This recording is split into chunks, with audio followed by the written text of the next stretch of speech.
Over the past 5 years, I've scaled my barbering business to 6 figures and built an audience of almost 100,000 followers across social media, all from the comfort of my own home. No paid marketing, no Google reviews, and in the middle of absolutely nowhere. I did this with content that actually converts into clients and grows my business. In that time, I've managed to publish almost 1,000 pieces of content, and throughout the process, I've systemized the entire filming and editing workflow. And I know what you're thinking, every piece of content on the internet now is just AI generated chat GPT value. Well, this isn't. This is actual insight from someone who went from zero to nearly 100,000 followers and built a 6-figure content-driven barbering business. It's a system that separates barbers from barberpreneurs, those who create content that actually grows their business instead of just chasing numbers on a screen. So in this video, I'm going to share with you the systems I've learned over the past 5 years creating content, so you don't make the same mistakes I did. This is episode 1, where we break down the filming process. In the next video, we'll break down how to edit to actually captivate. By the end, you'll have the resources so you can start becoming a barberpreneur. Let's dive in. Yeah. No laughing, because if you laugh, I laugh. Yeah. All right, you ready? So you would have seen the intro. In today's video, it's all about my filming process. I'm going to explain to you start to finish the exact process I use when I film all of my content. Today, we have Matty in the chair. And if you haven't seen him, I don't know what you're doing, because he's probably the most viral client I have all over Instagram. So today, he's a perfect canvas. And in the next video, we're going to break down the editing and we're going to see how his video performs. So you can see in real time that my views aren't fake, and you can start seeing how many views I actually pull in. So with that being said, let's jump into the video. Okay, so like I mentioned in the previous video about my lighting setup and the content setup you need to try, if you haven't checked that out, make sure to check that out. But like I said in the last video, make sure to play something in the background. So you would have seen that I put the plant in the background. I'm going to start recording now, so on screen you'll see what my camera sees.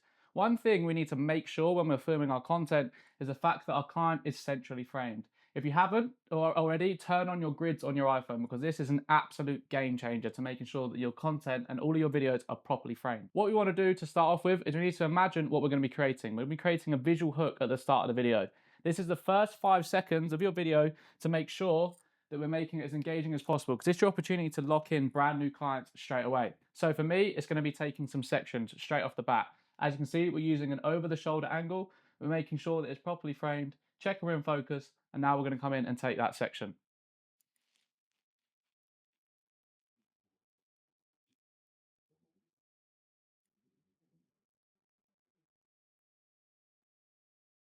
So, also, what we need to remember is when we're filming content, we're not cutting hair the exact same way.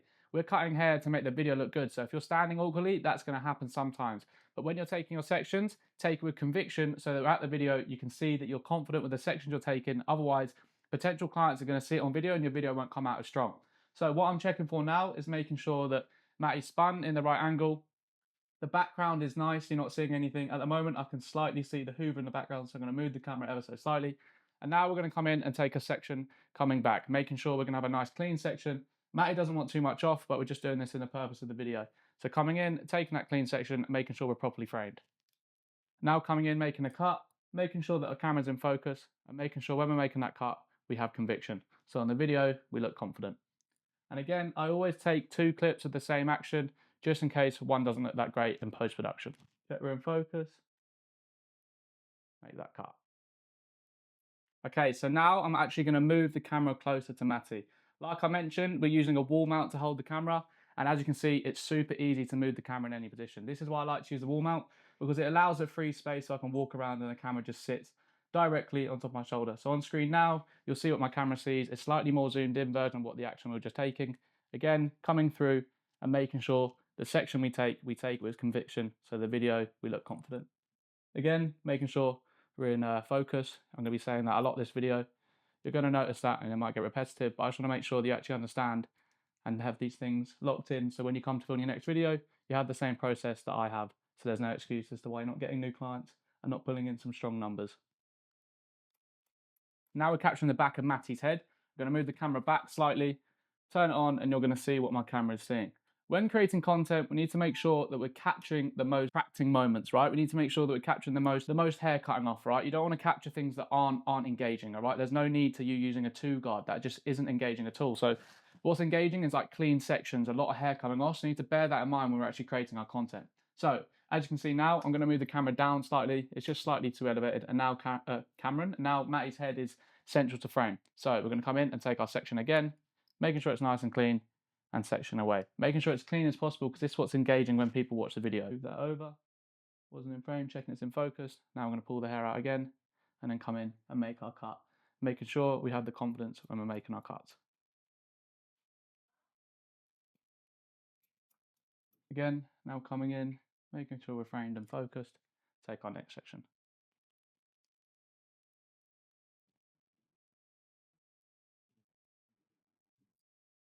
Matty did get a little dodgy trim in Dubai, so there's not too much hair coming off. Usually there's a little bit more hair coming off, but for the sake of the video, this will do. Don't trust the barbers in Dubai. Stick to your old pal Tim, you know? As they all say. That's how it is. Right, guys. Okay, guys. No, I'm joking. Right, so now we're going to change the angle. We're going to record the top of Matty's head. We're going to take our profile section. And this, we're going to elevate our camera into an elevated position, the bird's eye angle. This is a great angle for when you create these creative shots. And this is a really easy angle to create when you have a wall mount. It might be slightly more difficult with a tripod, but it can still be done because I was doing this for years using a tripod. So right now on screen, you're going to see what my camera is seeing. So it's actually a little bit too high. We're going to bring this down slightly and make sure that Matty is central. Making sure he's on his phone, cheeky boy. Making sure that he's central of the frame, head up slightly so you can see his face ever so slightly. Let's not get him to look into the camera because his nose looks whammo. Joking. But so we're going to make sure that he's central of the frame. Now again, we're going to come in and make a nice section. But again, be confident when we're taking these sections. Comb all the way through. Make sure to comb the hair out of the way and make it look as clean as possible. You want to make these videos as satisfying as possible so it draws a viewer in and pulls in some high numbers. So as you can see, now I want to make sure that I capture a nice clean section so we can have a nice shot of just a clean section. Run your fingers through it so you can show it off and bosh. Okay, so now we're actually going to transition into a side-on view. So we're going to spin Matty to the side, pull the camera back and lower it down ever so slightly. So now we're going to change the camera position so you can see Matty more from a side-on position. Again, this is ever so slightly too high. We're going to put it up slightly. Position the camera up, and this is why I absolutely love using this wall mount because it's just so easy to change angles and it makes the filming process a whole lot easier. So now you're going to see on screen, and this is a great opportunity to get yourself in the video as well. It's super important that we actually market ourselves in our video because we are building a personal brand at the end of the day, not just clean haircuts. People buy people, so it's important that we portray ourselves and get ourselves in the video. So now we've got that clip. What I always like to do is come in and record a close-up. So you have one wide, one close, and then in post-production, you can pick whichever one you prefer. So again, now you're going to see what's on screen. You're not going to see the section. The pure purpose of this shot is just to get me cutting the top of the hair. Okay, right. So now we're going to check we're in focus. You can see on screen now, pulling the hair up. Check it's on focus, come in and make a nice clean cut. And that is how you get some nice creative shots of the top. Okay, so this clip, we want to make sure that you actually capture a wide shot, okay? Whether you're styling the hair, we want to incorporate this into the video because then we're not just having the exact same angles. Unfortunately, people get bored no matter how good looking your client is. If it's just them on screen, they get bored. So it's important that we get ourselves on the screen. So I'm going to take some clips now of me just styling Matty's hair or whatever your client is. Just style the hair, blow dry, anything like that. Just to kind of put a pattern interrupt into the actual video. It's like lube. Being mindful of what we're actually creating on the camera, making sure that we're actually in the shot. Pull some faces if you want, make yourself look good, whatever gets the views in, all right? That's the main purpose. We want to make sure that we're showing the full process, us styling the hair, cutting the hair. That's the whole purpose of what we're doing. Showing A to B roadmap of what it's like to sit in our chair so that new clients can get a feel of what the experience will be like when they come and sit in your chair. Okay, so right, this is the last clip I'm going to talk about until we do a shape up because ultimately I'm just using the same angles. I'm just going through the process. I'll make sure to record it so I can just put it on a time lapse so you can see it. But as we're putting the ball guideline in for Matty's taper, this is something that I really want to capture as this is like a big moment in the haircut. A lot of hair's coming off, so it's really important that we actually capture this, this action. So you'll see on screen now what my camera is seeing. And we're going to use a nice sort of colourful clipper, all right? We know what clippers are best in videos, so make sure we use them. For me, like a nice white clipper or an orange clipper, and that's why I always use like colourful cones because it catches the eye. We need to make sure that all these small details add up to the bigger picture. So we're going to come in, make sure it's focused.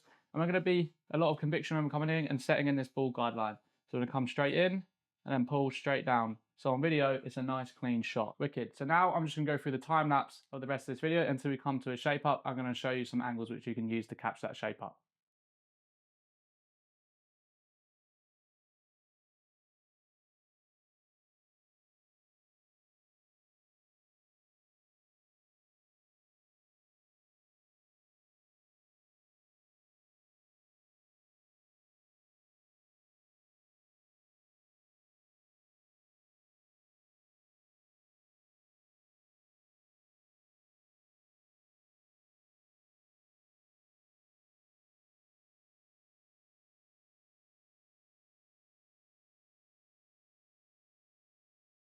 Okay, so now we're coming up to the shape up, and this is now we're going to record. What I like to do is stand slightly to the left of the camera, make sure it's about shoulder height, and just make sure that Matty or your client is looking kind of dead forward, because then it adds a nice angle, making sure we're in focus, and then again, just be confident we're actually shaping up the shape up. This is really important to capture because it's quite a bold statement piece of the haircut, so it's great to capture it on camera because a lot of people often comment about the shape up and stuff like that, so it's a nice thing to capture on camera. And there we go. You don't need to worry about capturing the whole shape up, just a simple clip, as that's only going to be about 2 seconds of the video. Right, this is crucial, and I know it adds a little bit of controversy, but add a bit of enhancement to your haircuts. It looks great on camera and it gives that pop. It makes the fade look better. So if you're not using it, you're just doing a disjustice to yourself. So add a little bit of enhancement throughout the haircut, just when you're capturing our showcasing shots, and I'll explain a little bit more about showcasing shots once I finish putting this enhancement on. Okay, so now we're coming into the showcasing shots. This is your chance to really show off your haircut, and this is the subconscious CTA, I like to call it. This is the icing on the cake. This is where you kind of show potential clients the skills that you have and like the perfect haircuts that you can actually create. So what we want to do, you're going to see on screen now, is just make sure that the client is centralized, we're getting a good focus, and you can see the hair. We need to make sure that it's fully styled so it looks great. Simply come in, place a hand on top, move the head slightly so it's not just a complete static shot. What I also like to do is come in and just use a comb and just comb through the hair. Again, making sure we're in focus, brushing through the hair, nice and slow, and make it as satisfying as possible. We want to make sure with our showcasing shots, we're actually capturing different angles. So that's exactly how I kind of finesse the ending of my videos. Okay, so that's the end. This is my final look, and you've just seen my start to finish process on how I create all of my content, showing you all the angles that I use and exactly my thought process on how I frame the shots. So now you have no excuse to start creating some content that actually brings you in some new clients. Okay, so now you've seen my full process start to finish, but I couldn't dive into complete detail. If you want to understand more about the filming process I've just gone through briefly, I've got plenty more content on my channel showing you exactly how to install these systems step by step. If you want to go a bit deeper though, I've put together a content playbook, which you'll find linked in the description. Inside, I break down in detail how to film and structure content, and best part is completely free to sign up. So make sure to click that link in the description. But if you're a barber ready to cut through all the noise and save yourself 12 months of trial and error and actually start creating content that grows your business with me one-on-one, like Dylan, who gained 2,000 followers in a week, or George, who reached 2 million people in his first 4 weeks and increased his revenue by 36%. There's a link below to apply for a call. On that call, we'll build a personalized action plan for you and your brand and map out how to add an extra 10 to 15 high-paying clients in the next 90 days so you can truly start becoming a barberpreneur. But anyway, let me know your thoughts on this video in the comments, and I'll see you in the next one.